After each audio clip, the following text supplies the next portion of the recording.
கேரள மாநிலம் வயநாடு பகுதியில் ஏற்பட்டிருக்கக்கூடிய நிலச்சரிவில் இதுவரை 100க்கும் மேற்பட்டோர் உயிரிழந்திருக்கிறார்கள்.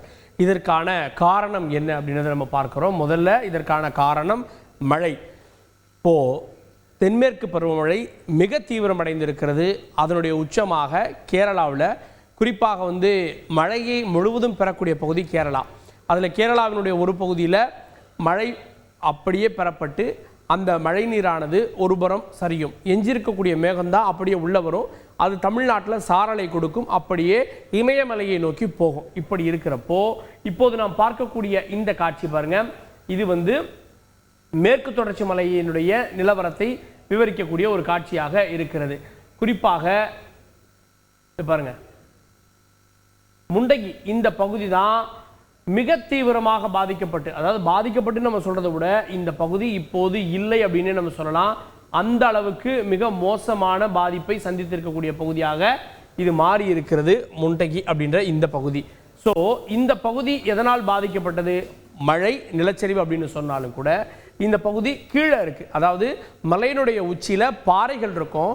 அந்த பாறையிலிருந்து மண் உருவாகி அந்த மண் பல அடுக்குகளாக இருக்கும். சரி, இதுல மலையினுடைய உச்சி எங்க இருக்கு அப்படின்னு நீங்க கேட்கலாம். மலையினுடைய உச்சிக்கு இப்ப நம்ம போறோம். இதனுடைய மேல சூரல்மலா, அப்படியே அதனுடைய உச்சிக்கு நம்ம போனோம் அப்படின்னா உச்சியில பாருங்க வயநாட்டினுடைய இன்னொரு பகுதி வருகிறது. ஸோ பாருங்க, இந்த மலையானது இது மலையினுடைய உச்சி பகுதி. ஸோ இந்த மலையினுடைய உச்சி பகுதியில் இதன் கீழே பள்ளத்தாக்கு இருக்கிறது. அங்கதான் சுச்சிப்பாரா அப்படின்ற வாட்டர் ஃபால்ஸ் இருக்கிறது. இங்க பெய்யக்கூடிய மழையானது, மழை நீரானது அவ்வாறாக அப்படியே இந்த ஆற்றில் வருகிறது. இந்த ஆறு உங்களுக்கு தெரியுதா? இருவிழிஞ்சி அப்படின்னு பெயர் இருக்கக்கூடிய ஆறு. இந்த ஆற்றில் இந்த பாலம்லாம் இருக்கு இல்லைங்களா, இந்த பாலம்லாம் இப்போ இல்லை. ஸோ இப்போது இருக்கக்கூடிய நிலவரம் இதுதான். அப்படியே இந்த தண்ணீரானது அப்படியே மேல இருந்து வருகிறது. அவ்வாறாக சூரல்மலா அப்படின்ற இந்த பகுதிக்கு உள்ளே வருகிறது. உள்ளே நகர்ப்புறத்திற்கு உள்ளே சென்று திரும்ப கீழே வருகிறது. இப்படி நகர்ப்புறத்துக்குள்ளே இந்த நதியானது அப்படி சென்று கீழே வர்றதால பெரிய அளவில் மழை ஏற்பட்டதால ஒட்டுமொத்த நகரத்தில், அதாவது நதி நேராக வர்றப்போ நகரத்தினுடைய 2 பகுதிகளில் பிரிஞ்சு அந்த 2 பகுதிகளில் சென்றிருக்கிறது. அப்படியே அந்த நடுப்பகுதியில் இருக்கக்கூடிய நிலத்தையும் அடித்து சென்றிருக்கிறது. இதுதான் நிலச்சரிவுக்கான காரணமாக சொல்லப்படுகிறது. சரி, இப்போ இந்த இருவிழிஞ்சி இந்த நதியை ஒட்டி இருக்கக்கூடிய பகுதி தான் இந்த முண்டகை பகுதி. இங்க என்ன பிரச்சனை அப்படின்னா, இந்த பகுதியில் நீங்க பார்க்கக்கூடியது இதுதான் அந்த ஆறு. அந்த ஆற்றை ஒட்டி நிறைய ரெசார்ட்ஸ் எல்லாம் இருந்திருக்கிறது. பொதுவாக நம்முடைய நாகரிகமே நதிக்கரை நாகரிகம் அப்படின்னு, ஆறுகளை ஒட்டி தான் மனித நாகரிகமே உருவானது. சரி, ஓகே, இங்கே ஆறு இருந்தது, ஆறை ஒட்டி ஊர் உருவானது. ஆனா இங்க அதிகமாக இருந்த ரெசார்ட்டுகளும் அதற்கு காரணம் அப்படின்றாங்க. இந்த பகுதி ஒட்டுமொத்தமாகவே இப்ப மேப்ல இல்லை. நீங்க பார்க்கக்கூடியது ஃபைல் ஷாட். ஸோ இதுல இந்த பகுதி தான் முழுவதுமாக அடித்து செல்லப்பட்டிருக்கிறது. காரணம் என்னன்னா, இங்கிருந்து வந்த நதியானது நேராக செல்லக்கூடிய நதி அப்படியே இங்கே ஒரு சின்ன கனெக்ஷன் மூலமாக இந்த இடத்துல அதிகமாக பெருக்கெடுக்கிறதன் மூலமாக இந்த பகுதி அப்படியே லேண்ட் ஸ்லைட் ஆயிருது. ஸோ இந்த பகுதி அழிக்கப்பட்டு விட்டது அப்படின்னு நம்ம பார்க்கணும். இந்த பகுதி இப்போ இல்லை. இதற்கு காரணம் என்னன்னா, நதியினுடைய புறத்துல நீங்களே பார்க்கலாம், இது நதி. நதியினுடைய ஒட்டியே பாருங்க, இது நதி. நதியை ஒட்டியே ரெசார்ட்டுகள் முளைத்திருக்கின்றன அப்படின்றத நீங்க பார்க்கறீங்க.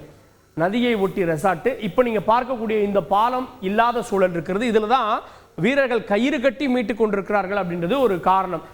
அப்படியே கீழே நீங்க போனாலும் கூட நதியை ஒட்டி தான் வீடுகள் இருக்கின்றன. ஸோ இங்க எப்பயுமே சாதாரண காலகட்டத்தில் நதி அதனுடைய எல்லைக்குள்ள இருக்கும். ஆனால் மழை பெய்யறப்போ கொஞ்சம் அதிகமாக இருக்கும். ஆனால் இந்த முறை காட்டாற்று வெள்ளத்தால் இந்த நிலச்சரிவு ஏற்பட்டிருப்பதாக சொல்றாங்க.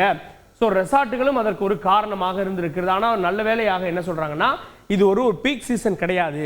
அதனால ரெசார்ட்டுகளில் மிக குறைந்த அளவில் தான் ஆட்கள் இருந்திருப்பாங்க. அதனால பாதிக்கப்பட்டிருக்கக்கூடிய உங்களுடைய எண்ணிக்கையும் குறைவாக இருக்குன்றாங்க.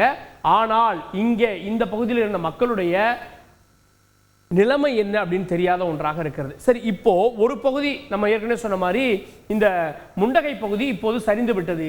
இதை ஈடு செய்வதற்காக அப்படியே மேலே இருக்கக்கூடிய பகுதி, அந்த பகுதி எது சூரல்மலா பகுதியிலும் கூட சரிந்திருக்கிறது.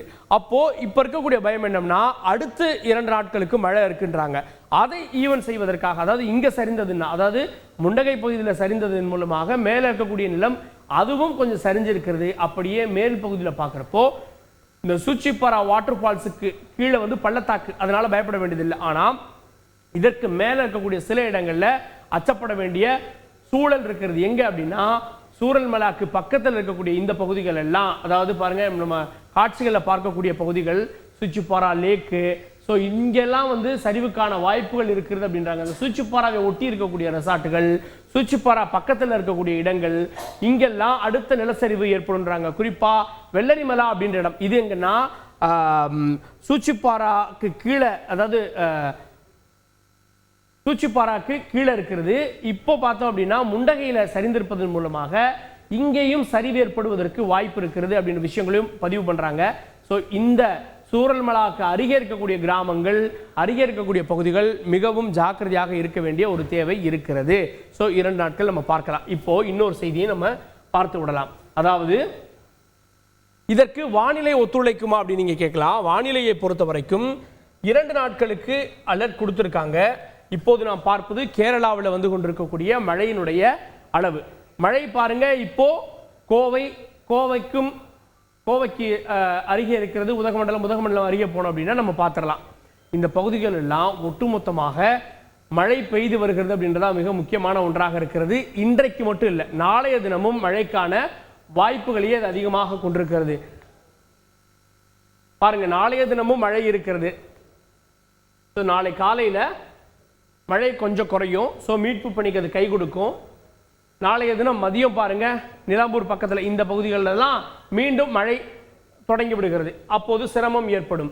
அதன் பிறகு காலையில் கொஞ்சம் வந்து பார்த்தீங்க அப்படின்னா குறைவதற்கான வாய்ப்புகள் இருக்கிறது. சூரல்மலா உள்ளிட்ட பகுதிகளில் மழையானது குறைவதற்கான வாய்ப்பு இருக்கிறது. மாலை நேரத்திலையும் மழை இருக்கிறது. ஸோ அதனால் நாளைய தினம் விட்டு விட்டு மழை பெய்யும். நாளை இரவு தான் மழை இல்லாத சூழல் இருக்கிறது. இது நாளை மறுநாளும் இந்த பகுதிகளில் மழை இருக்கிறது. நாளை மறுநாள் இரவு தான் கொஞ்சம் மழை அங்கே நிற்கிறது. அதன் பிறகு லேசான சாரலாக தொடரப்போகிறது. ஸோ அடுத்த 2 நாட்கள் ரொம்ப கடினமாக இருக்க போகிறது. 200க்கும் மேற்பட்டோரை காணவில்லை அப்படின்னு அங்கிருந்து தகவல்கள். ஆனால் அஃபிஷியலாக 100 பேர் 98 பேர் வரைன்னு சொல்கிறாங்க. இவர்களை அடுத்தடுத்த நாட்களில் மீட்டெடுப்பது அப்படின்றது மிகவும் சவாலான பணியாக இருக்க போகிறது.